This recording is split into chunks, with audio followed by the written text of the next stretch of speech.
Histoire extraordinaire, écrite par Edgar Allan Poe, traduction par Charles Baudelaire, lu par Équilivre, livre audio. Une descente dans le Maelstrom. Suite. Notre bateau était bien le plus léger joujou qui eût jamais glissé sur la mer. Il avait un pont effleuré, avec une seule petite écoutille à l'avant, et nous avions toujours eu pour habitude de la fermer solidement en traversant le Strom. Bonne précaution dans une mer clapoteuse. Mais dans cette circonstance présente, nous aurions sombré du premier coup, car pendant quelques instants nous fûmes littéralement ensevelis sous l'eau. Comment mon frère aîné échappa-t-il à la mort, je ne puis le dire, je n'ai jamais pu me l'expliquer. Pour ma part, à peine avais-je lâché la misaine que je m'étais jeté sur le pont à plat ventre, les pieds contre l'étroit plat-bord de l'avant et les mains accrochées à un boulon, auprès du pied du mât de misaine. Le pur instinct m'avait fait agir ainsi. C'était indubitablement ce que j'avais de mieux à faire, car j'étais trop ahuri pour penser. Pendant quelques minutes, nous fûmes complètement inondés, comme je vous le disais, et pendant tout ce temps, je retins ma respiration et me cramponnai à l'anneau. Quand je sentis que je ne pouvais pas rester ainsi plus longtemps, sans être suffoqué, je me dressai sur les genoux, tenant toujours bon avec mes mains, et je dégageai ma tête. Alors, notre petit bateau donna de lui-même une secousse, juste comme un chien qui sort de l'eau, et se leva en partie au bord de la mer. Je m'efforçai alors de secouer de mon mieux la stupeur qui m'avait envahi, et de recouvrer suffisamment mes esprits pour voir ce qu'il y avait à faire, quand je sentis quelqu'un qui me saisissait le bras. C'était mon frère aîné, et mon cœur en sauta de joie, car je le croyais parti par-dessus bord. Mais un moment après, toute cette joie se changea en horreur, quand, appliquant sa bouche à mon oreille, il vociféra ce simple mot. Le Moskoe-Ström. Personne ne saura jamais ce que furent en ce moment mes pensées. Je frissonnai de la tête aux pieds comme pris du plus violent accès de fièvre. Je comprenais suffisamment ce qu'il entendait par ce seul mot. Je savais bien ce qu'il voulait me faire entendre. Avec le vent qui nous poussait maintenant, nous étions destinés au tourbillon du Strom, et rien ne pouvait nous sauver. Vous avez bien compris qu'en traversant le canal de Strom, nous faisions toujours notre route bien au-dessus du tourbillon, même par le temps le plus calme, et encore avions-nous bien soin d'attendre et d'épier le répit de la marée. Mais maintenant, nous courions droit sur le gouffre lui-même, et avec une pareille tempête, à coup sûr, pensais-je, nous y serons juste au moment de l'accalmie. Il y a là encore un petit espoir. Mais une minute après, je me maudissais d'avoir été assez fou pour rêver d'une espérance quelconque. Je voyais parfaitement que nous étions condamnés, eussions-nous été un vaisseau de je ne sais combien de canons. En ce moment, la première fureur de la tempête était passée, ou peut-être ne la sentions-nous pas autant parce que nous fuyions devant. Mais en tout cas, la mer que le vent avait d'abord maîtrisée, plane et écumeuse, se dressait maintenant en véritable montagne. Un changement singulier avait eu lieu aussi dans le ciel.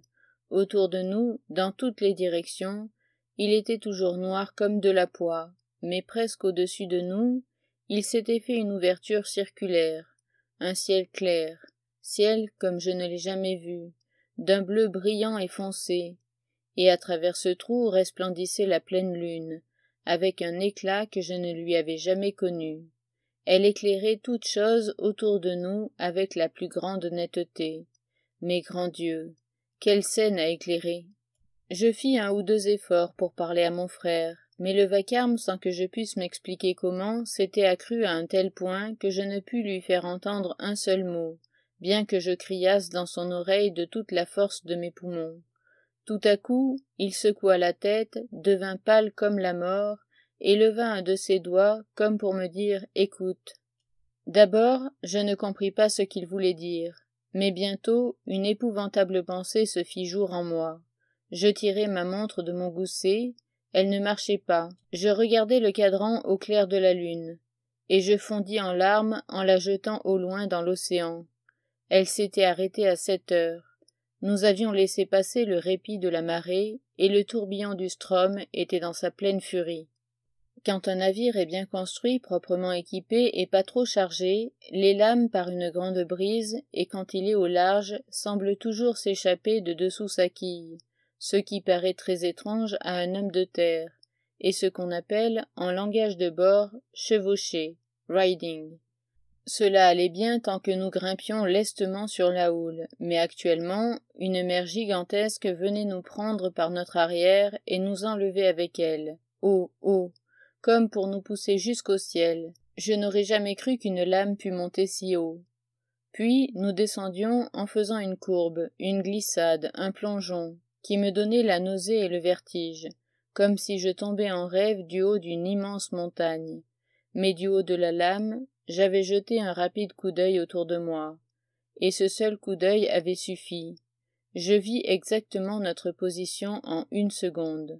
Le tourbillon de Moskoe-Ström était à 1/4 de mille environ, droit devant nous, mais il ressemblait aussi peu au Moskoe-Ström de tous les jours que ce tourbillon que vous voyez maintenant ressemble à un remous de moulin. Si je n'avais pas su où nous étions et ce que nous avions à atteindre, je n'aurais pas reconnu l'endroit. Tel que je le vis, je fermai involontairement les yeux d'horreur. Mes paupières se collèrent comme dans un spasme. Moins de 2 minutes après, nous sentîmes tout à coup la vague s'apaiser, et nous fûmes enveloppés d'écume. Le bateau fit un brusque demi-tour par bâbord et partit dans cette nouvelle direction comme la foudre. Au même instant, le rugissement de l'eau se perdit dans une espèce de clameur aiguë. Un son tel que vous pouvez le concevoir en imaginant les soupapes de plusieurs milliers de steamers lâchant à la fois leur vapeur. Nous étions alors dans la ceinture moutonneuse qui cercle toujours le tourbillon, et je croyais naturellement qu'en 1 seconde, nous allions plonger dans le gouffre au fond duquel nous ne pouvions pas voir distinctement en raison de la prodigieuse vélocité avec laquelle nous y étions entraînés. Le bateau ne semblait pas plonger dans l'eau, mais la raser, comme une bulle d'air qui voltige sur la surface de la lame. Nous avions le tourbillon à tribord, et à bâbord se dressait le vaste océan que nous venions de quitter. Il s'élevait comme un mur gigantesque, se tordant entre nous et l'horizon. Cela peut paraître étrange, mais alors, quand nous fûmes dans la gueule même de l'abîme, je me sentis plus de sang-froid que quand nous en approchions. Ayant fait mon deuil de toute espérance, je fus délivré d'une grande partie de cette terreur qui m'avait d'abord écrasé. Je suppose que c'était le désespoir qui raidissait mes nerfs. Vous prendrez peut-être cela pour une fanfaronnade, mais ce que je vous dis est la vérité. Je commençais à songer quelle magnifique chose c'était de mourir d'une pareille manière, et combien il était sot à moi de m'occuper d'un aussi vulgaire intérêt que ma conservation individuelle, en face d'une si prodigieuse manifestation de la puissance de Dieu. Je crois que je rougis de honte quand cette idée traversa mon esprit. Peu d'instants après, je fus possédé de la plus ardente curiosité relativement au tourbillon lui-même. Je sentis positivement le désir d'explorer ses profondeurs, même au prix du sacrifice que j'allais faire. Mon principal chagrin était de penser que je ne pourrais jamais raconter à mes vieux camarades les mystères que j'allais connaître. C'était là sans doute de singulières pensées pour occuper l'esprit d'un homme dans une pareille extrémité. Et j'ai souvent eu l'idée depuis lors que les évolutions du bateau autour du gouffre m'avaient un peu étourdi la tête. Il y eut une autre circonstance qui contribua à me rendre maître de moi-même. Ce fut la complète cessation du vent, qui ne pouvait plus nous atteindre dans notre situation actuelle, car comme vous pouvez en juger par vous-même, la ceinture d'écume est considérablement au-dessous du niveau général de l'océan, et ce dernier nous dominait maintenant comme la crête d'une haute et noire montagne. Si vous ne vous êtes jamais trouvé en mer par une grosse tempête, vous ne pouvez vous faire une idée du trouble d'esprit occasionné par l'action simultanée du vent et des embruns. Cela vous aveugle, vous étourdit, vous étrangle, et vous ôte toute faculté d'action ou de réflexion. Mais nous étions maintenant grandement soulagés de tous ces embarras, comme ces misérables condamnés à mort, à qui on accorde dans leur prison quelques petites faveurs qu'on leur refusait tant que l'arrêt n'était pas prononcé. Combien de fois fîmes-nous le tour de cette ceinture, il m'est impossible de le dire. Nous courûmes tout autour pendant 1 heure à peu près. nous volions plutôt que nous ne flottions, et nous nous rapprochions toujours de plus en plus du centre du tourbillon, et toujours plus près de son épouvantable arête intérieure. Pendant tout ce temps, je n'avais pas lâché le boulon. Mon frère était à l'arrière se tenant à une petite barrique vide, solidement attachée sous l'échauguette, derrière l'habitacle. C'était le seul objet du bord qui n'eût pas été balayé quand le coup de temps nous avait surpris.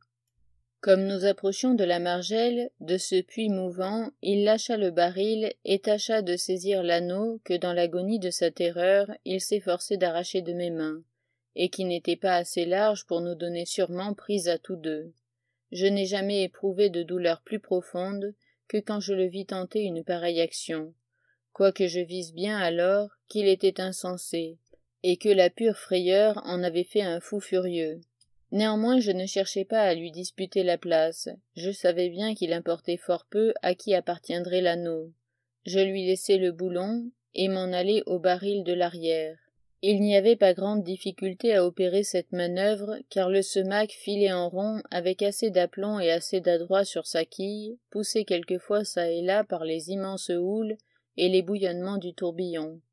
À peine m'étais-je arrangé dans ma nouvelle position, que nous donnâmes une violente embardée à tribord, et que nous piquâmes la tête la première dans l'abîme. Je murmurai une rapide prière à Dieu, et je pensai que tout était fini.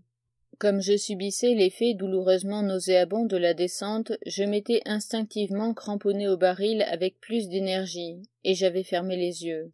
Pendant quelques secondes, je n'osais pas les ouvrir, m'attendant à une destruction instantanée et m'étonnant de ne pas déjà en être aux angoisses suprêmes de l'immersion. Mais les secondes s'écoulaient, je vivais encore, la sensation de chute avait cessé, et le mouvement du navire ressemblait beaucoup à ce qu'il était déjà, quand nous étions pris dans la ceinture d'écume, à l'exception que maintenant, nous donnions davantage de la bande. Je repris courage et regardai une fois encore le tableau.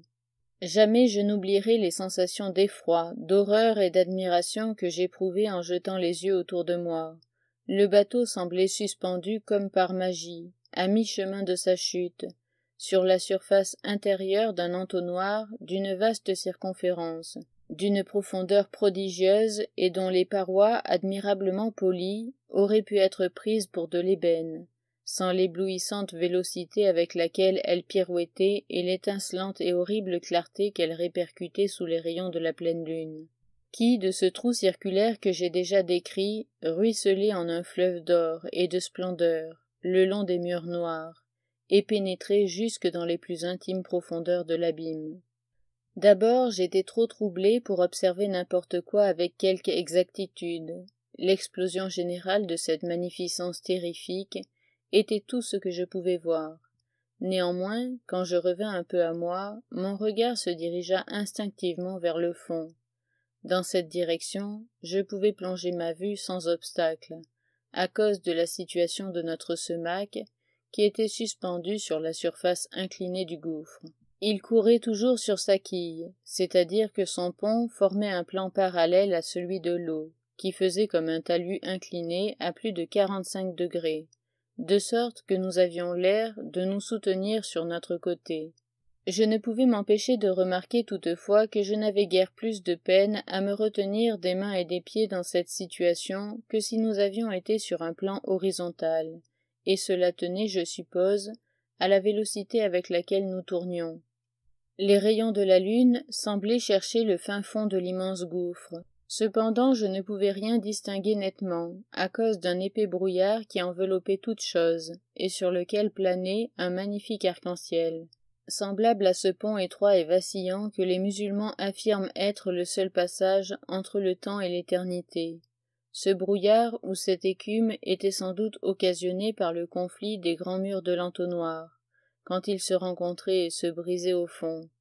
Quant au hurlement qui montait de ce brouillard vers le ciel, je n'essayerai pas de le décrire. Notre première glissade dans l'abîme, à partir de la ceinture d'écume, nous avait portés à une grande distance sur la pente, mais postérieurement, notre descente ne s'effectua pas aussi rapidement à beaucoup près. Nous filions toujours circulairement. non plus avec un mouvement uniforme, mais avec des élans qui parfois ne nous projetaient qu'à 100 de yards, et d'autres fois nous faisaient accomplir une évolution complète autour du tourbillon. À chaque tour, nous nous rapprochions du gouffre, lentement il est vrai, mais d'une manière très sensible. Je regardai au large, sur le vaste désert d'ébène qui nous portait, et je m'aperçus que notre barque n'était pas le seul objet qui fût tombé dans l'étreinte du tourbillon. Au-dessus et au-dessous de nous, on voyait des débris de navires, de gros morceaux de charpente, des troncs d'arbres, ainsi que bon nombre d'articles plus petits, tels que des pièces de mobilier, des malles brisées, des barils et des douves. J'ai déjà décrit la curiosité surnaturelle qui s'était substituée à mes primitives terreurs. Il me sembla qu'elle augmentait à mesure que je me rapprochais de mon épouvantable destinée. Je commençai alors à épier avec un étrange intérêt les nombreux objets qui flottaient en notre compagnie. Il fallait que j'eusse le délire, car je trouvais même une sorte d'amusement à calculer les vitesses relatives de leur descente vers le tourbillon d'écume. Ce sapin, me surpris-je une fois à dire, sera certainement la première chose qui fera le terrible plongeon et qui disparaîtra. Et je fus fort désappointé de voir qu'un bâtiment de commerce hollandais avait pris les devants et s'était engouffré le premier. À la longue, après avoir fait quelques conjectures de cette nature et m'être toujours trompé, le fait de mon invariable mécompte me jeta dans un ordre de réflexion qui firent de nouveau trembler mes membres, et battre mon cœur encore plus lourdement. Ce n'était pas une nouvelle terreur qui m'affectait ainsi, mais l'aube d'une espérance bien plus émouvante. Cette espérance surgissait en partie de la mémoire, en partie de l'observation présente. Je me rappelais l'immense variété d'épaves qui jonchaient la côte de Lofoden, et qui avaient toutes été absorbées et revomies par le Moskoe-Ström. Ces articles, pour la plus grande partie, étaient déchirés de la manière la plus extraordinaire, éraillés, écorchés, au point qu'ils avaient l'air d'être tous garnis de pointes et d'esquilles. Mais je me rappelais distinctement alors qu'il y en avait quelques-uns qui n'étaient pas défigurés du tout. Je ne pouvais maintenant me rendre compte de cette différence qu'en supposant que les fragments écorchés fussent les seuls qui eussent été complètement absorbés, les autres étant entrés dans le tourbillon à une période assez avancée de la marée, ou, après y être entrés, étant pour une raison ou pour une autre descendus assez lentement pour ne pas atteindre le fond avant le retour du flux ou du reflux, suivant le cas. Je concevais qu'il était possible, dans les deux cas, qu'ils eussent remonté en tourbillonnant de nouveau jusqu'au niveau de l'océan, sans subir le sort de ceux qui avaient été entraînés de meilleure heure ou absorbés plus rapidement. Je fis aussitôt 3 observations importantes. La première, que, règle générale, plus les corps étaient gros, plus leur descente était rapide. La seconde, que 2 masses étant données d'une égale étendue, l'une sphérique et l'autre de n'importe quelle autre forme, la supériorité de vitesse dans la descente était pour la sphère. La troisième, que de 2 masses d'un volume égal, l'une cylindrique et l'autre de n'importe quelle autre forme, le cylindre était absorbé le plus lentement. Depuis ma délivrance, j'ai eu à ce sujet quelques conversations avec un vieux maître d'école du district, et c'est de lui que j'ai appris l'usage des mots cylindre et sphère.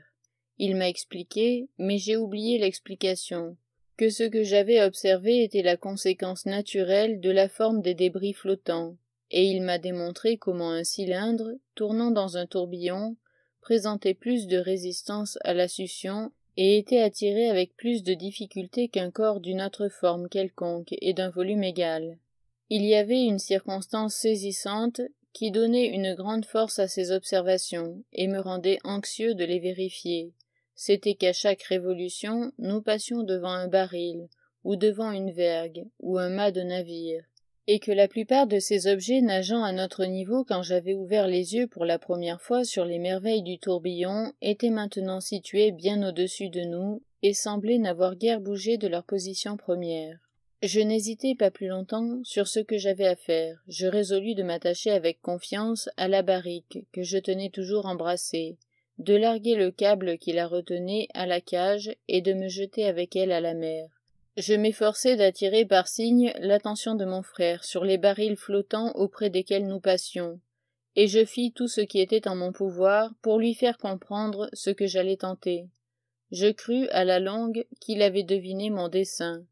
Mais qu'il l'eût ou ne l'eût pas saisi, il secoua la tête avec désespoir et refusa de quitter sa place près du boulon.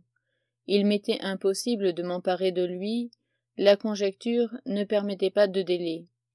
Ainsi, avec une amère angoisse, je l'abandonnai à sa destinée. Je m'attachai moi-même à la brique avec le câble qui l'amarrait à l'échauguette, et sans hésiter un moment de plus, je me précipitai avec elle dans la mer. Le résultat fut précisément ce que j'espérais. Comme c'est moi-même qui vous raconte cette histoire, comme vous voyez que j'ai échappé, et comme vous connaissez déjà le mode de salut que j'employais et pouvez dès lors prévoir tout ce que j'aurai de plus à vous dire, j'abrégerai mon récit et j'irai droit à la conclusion. Il s'était écoulé 1 heure environ depuis que j'avais quitté le bord du Semac, qui en étant descendu à une vaste distance au-dessous de moi, il fit coup sur coup 3 ou 4 tours précipités, et emportant mon frère bien-aimé, piqua de l'avant décidément et pour toujours dans le chaos d'écume. Le baril auquel j'étais attaché nageait presque à moitié chemin de la distance qui séparait le fond du gouffre de l'endroit où je m'étais précipité par-dessus bord, quand un grand changement eut lieu dans le caractère du tourbillon. La pente des parois du vaste entonnoir se fit de moins en moins escarpée. Les évolutions du tourbillon devinrent graduellement de moins en moins rapides. Peu à peu, l'écume et l'arc-en-ciel disparurent, et le fond du gouffre sembla s'élever lentement. Le ciel était clair, le vent était tombé, et la pleine lune se couchait radieusement à l'ouest, quand je me retrouvai à la surface de l'océan, juste en vue de la côte de Lofoden, et au-dessus de l'endroit où était naguère le tourbillon du Moskoe-Ström. C'était l'heure de l'accalmie. Mais la mer se soulevait toujours en vagues énormes, par suite de la tempête. Je fus porté violemment dans le canal du Ström, et jeté en quelques minutes à la côte, parmi les pêcheries. Un bateau me repêcha, épuisé de fatigue, et maintenant que le danger avait disparu, le souvenir de ces horreurs m'avait rendu muet. Ceux qui me tirèrent à bord étaient mes vieux camarades de mer et mes compagnons de chaque jour. Mais ils ne me reconnaissaient pas plus qu'ils n'auraient reconnu un voyageur revenu du monde des esprits. Mes cheveux, qui la veille étaient d'un noir de corbeau, étaient aussi blancs que vous les voyez maintenant. Ils dirent aussi que toute l'expression de ma physionomie était changée. Je leur contai mon histoire, ils ne voulurent pas y croire. Je vous la raconte à vous maintenant, et j'ose à peine espérer que vous y ajouterez plus de foi que les plaisants pêcheurs de Lofoden.